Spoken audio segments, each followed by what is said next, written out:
नमस्कार, मैं ट्विंकल मिश्रा और आप देख रहे हैं HW न्यूज। देश में अगर किसी चैनल पर दो समुदायों के बीच नफरत खोलने का आरोप सबसे अधिक लगता है तो वह चैनल है सुदर्शन न्यूज और उसके एंकर सुरेश चौहान के पर अक्सर देश के सौहार्द को बिगाड़ने के आरोप लगते रहे हैं। एक बार फिर से चौहान के इन्हीं वजहों से चर्चा में है और उनकी जमकर आलोचना भी हो रही है।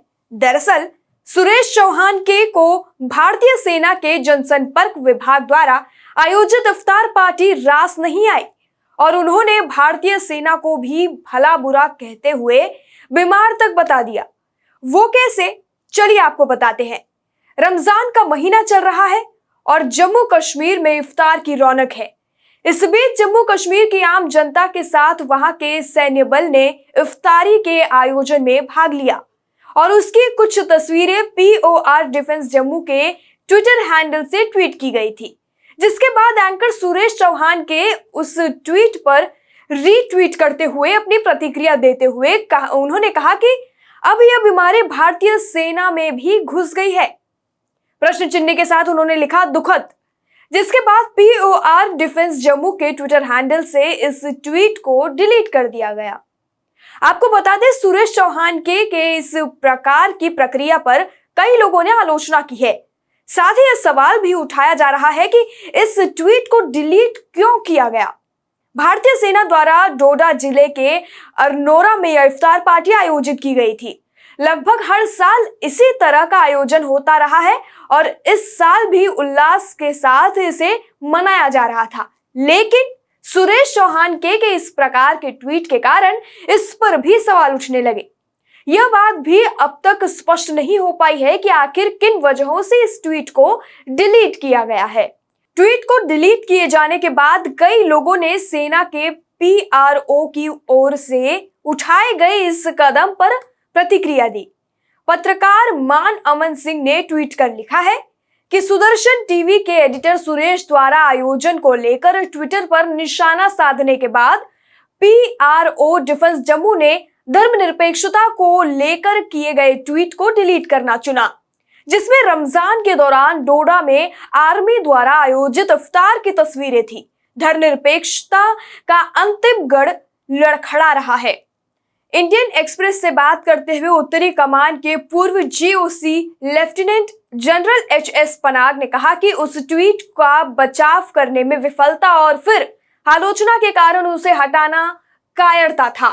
साथ ही उन्होंने कहा संबंधित PRO और सेना में रमजान के दौरान इफ्तार आयोजित करने की परंपरा की रक्षा करने का साहस होना चाहिए था। इसमें कुछ भी गलत नहीं है।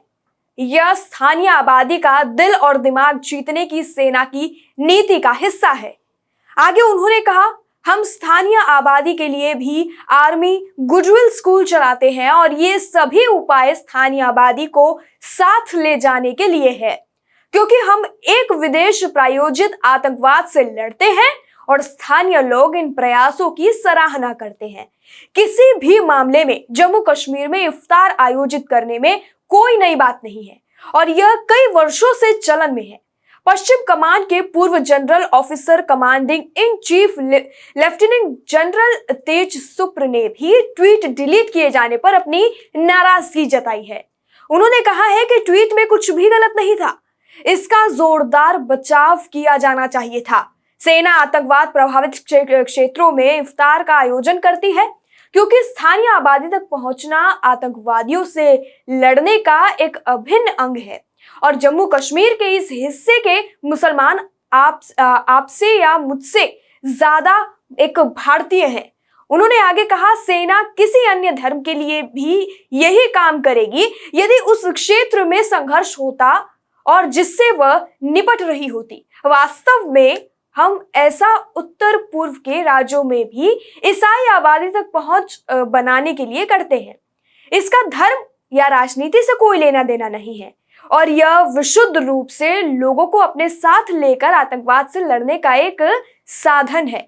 वहीं चौहान की आलोचना पर प्रतिक्रिया देते हुए सेना के पूर्व मेजर जनरल यश मोर ने ट्वीट किया और कहा है कि भारतीय सेना अंतरधार्मिक सद्भाव से सबसे आगे रही है।